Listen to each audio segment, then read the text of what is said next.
Hello friends, welcome back to my channel. কেমন আছেন আপনারা সবাই?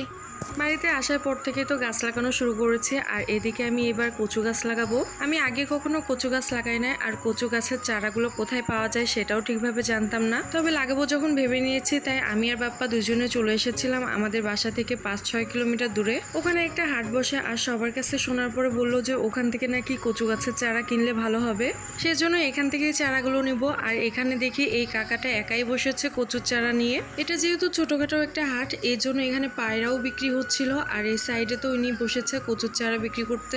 তাই এখান থেকে কচুর চারাগুলো নিয়ে নিচ্ছে। আর আমরা যেহেতু এসেছি বাইকে, এই জন্য এতগুলো কচুর চারা একসাথে নিয়ে যেতে পারবো না। আর চারাগুলো যেহেতু আমি নিজে লাগাবো, এই জন্য এতটাও আমি একসাথে লাগিয়ে উঠতে পারবো না। তাই আজকে এগুলোই নিয়ে যাচ্ছে। আর এগুলো লাগানো শেষ হয়ে গেলে বাপ্পা পরের দিন এসে নিয়ে যাবে বাকিগুলা। বাপ্পা শাশুড়ি মা দুইজনেই আমাকে বলেছিল যে এগুলো কাউকে দিয়ে লাগিয়ে নিতে। তবে আমার অনেক বেশি ইচ্ছে, আমি যে গাছই লাগাই না কেন সেটা আমি নিজের হাতে লাগাবো।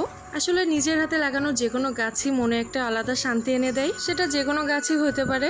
এখানে আবার পায়রা বিক্রি করছিল, আর পায়রাগুলো সত্যিই অনেক সুন্দর ছিল। পায়রার এখানে অনেক বেশি ভিড় ছিল, আর এখান থেকে অনেকেই পায়রা কিনছিল। ঝুড়ির ভিতরে পায়রাগুলোর দাম 1200 টাকা করে জোড়া বলছিল, তবে এই পায়রাগুলোর দাম একটু কম ছিল। পায়রা সম্পর্কে আমার তেমন কোনো আইডিয়া নাই, এই জন্য আমার ঠিক জানা নাই যে ঝুড়ির পায়রাগুলোর দাম কেন বেশি। চারাগুলো কিনে সোজা চলে এসেছিলাম ব্যবসা প্রতিষ্ঠানে, কারণ বাপ্পার তখন দোকানে কাস্টমার এসেছিল, এই জন্য সোজা চলে আসতে হয়েছে। বাসায় যাওয়ার সময় পাই নাই। আজকে বিকালের দিকেই বাসায় চলে গেছিলাম, কারণ গাছগুলো লাগাইতে হবে সেজন্য। এদিকে আমার অনেকগুলো কচু গাছ লাগানো হয়ে গেছে, আর এদিকে শাশুড়ি মা আর মাম্মা অনেক গল্প করছিল আর আমার কচু গাছ লাগানো দেখছিল। তবে বাপ্পা আমাকে অনেক বেশি হেল্প করেছে। আর মামি কিছুদিন আগে জমিটাকে কুপিয়ে দিয়ে গিয়েছিল, এই জন্য লাগাতে অনেক বেশি সুবিধা হচ্ছিল। আমার সিম্পল ব্লগটি কেমন লাগলো কমেন্ট করে জানাবেন। আজকের মতো টাটা।